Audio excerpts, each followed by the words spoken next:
Bonjour à tous et toutes, bienvenue sur la chaîne Lex Armorum. Aujourd'hui, j'ai juste une petite question pour vous, un truc qui me taraude depuis déjà un petit temps. Donc, aux États-Unis, vous avez quand même pas oublié que Trump s'est fait tirer dessus par une personne, encore une fois, d'une vingtaine d'années, avec un AR-15 à 150 mètres. Hein. Donc, le mec était sur un toit, il tirait comme ça, ligne droite, pas de vent, 150 mètres, touche l'oreille du gars.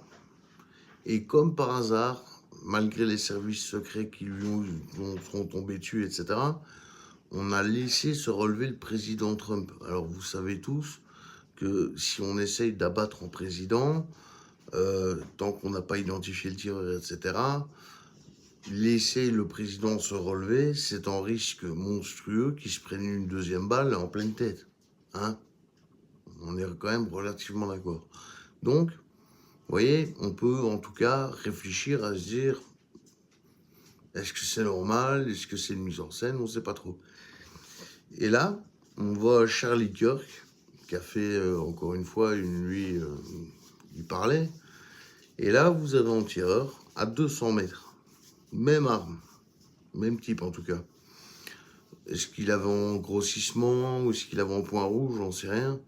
Mais je peux vous dire qu'en tant que tireur, sans grossissement, rien, avec juste les organes de visée normales, à 150 mètres ou à 200 mètres, je pense qu'en corps humain, je lui mets une balle, c'est sûr. Je vais pas le louper.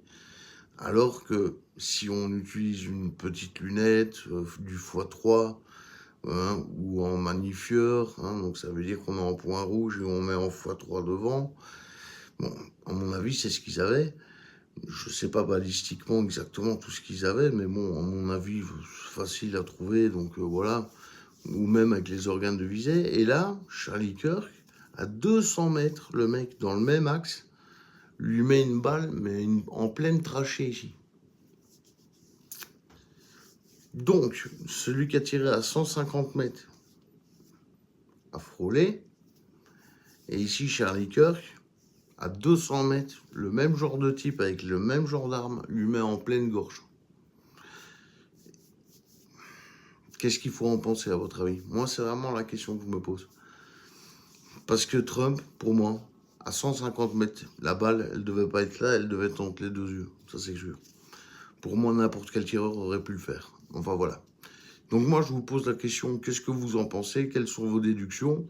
Est-ce que vous trouvez que, bah oui, Trump a eu de la chance ou... Voilà, j'attends vos commentaires. Bonne journée, bonne soirée à vous.